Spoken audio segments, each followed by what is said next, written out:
জামা কাপড় সব শুকিয়ে গেছে। আজকেও আমাদের দিদি আসছে না, যে কাজের হেল্প করে দেয় সেই দিদি।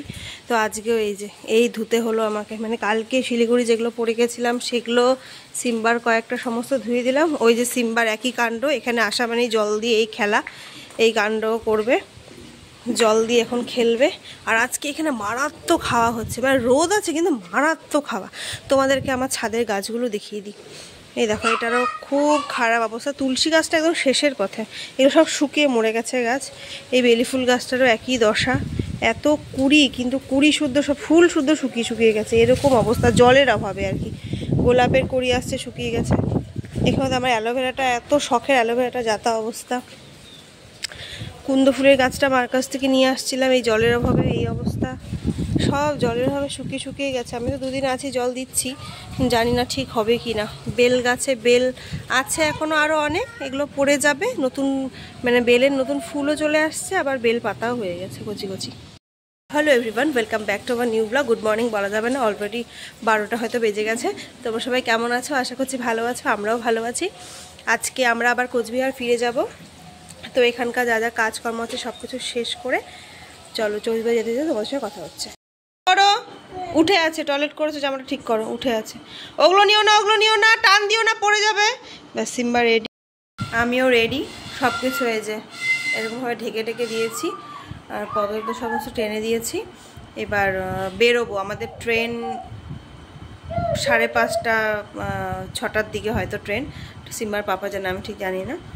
তো তার আগে এখন চটপট করে নিচে যাব, নিচে গিয়ে আমাদের লাগেজ টাকে সমস্ত প্যাক হয়ে গেছে, এখন শুধু বেরোনোর অপেক্ষা, টোটো নেব, স্টেশন যাব। চলো, আমি এরকমভাবে ঢেকে রেখে যাই আলনাটাকে, এভাবে একটা আমার পুরনো হাউস কোট একটা দিয়ে ঢেকে দিই।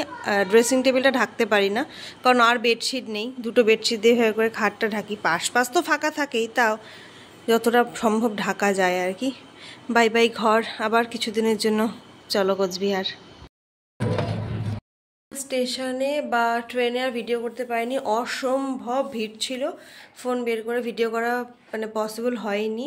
তো চলে এলাম বাড়িতে, যেমন জামাকাপড় মেলে রেখে গেছিলাম তেমনই তো থাকবে। এখন এগুলোকে ভাঁজ করব সব পাট করে, তারপরে যে বিছানার এই অবস্থা, চাদর টাদর সমস্ত ঠিকঠাক করব।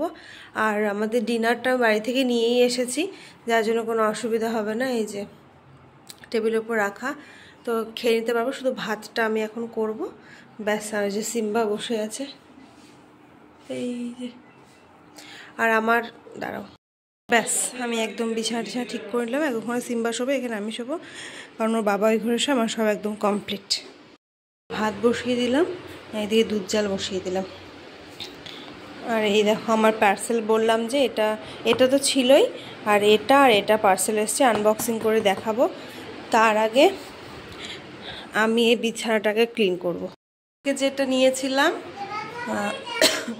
এটা দেখে ফিক্সড করে দিয়েছি ওয়ালে, বেশ ভালো হয়েছে, দারুণভাবে আটকে গেছে। এখানে কাপ দিয়েছে, একটা খুন্তি যাতে থাকবে, সবটা দিয়ে দিব। মাত্র লাগালাম, তাই তোমাদের সঙ্গে শেয়ার করলাম। সব কিছু কমপ্লিট হয়ে গেল। কি কি পার্সেল এসেছিলো সেগুলো একটা আনবক্সিং ভিডিও করেছি, ওটা ফেসবুকের পেজে আপলোড করব। তো ইউটিউবে শর্টসে দিয়ে দেবো, তোমরা যদি কেউ চাও তো চেক আউট করতে পারো। আর এই ভিডিওটা যদি কিছু ভালো লেগে থাকে, please do like, comment, share and subscribe. Good night.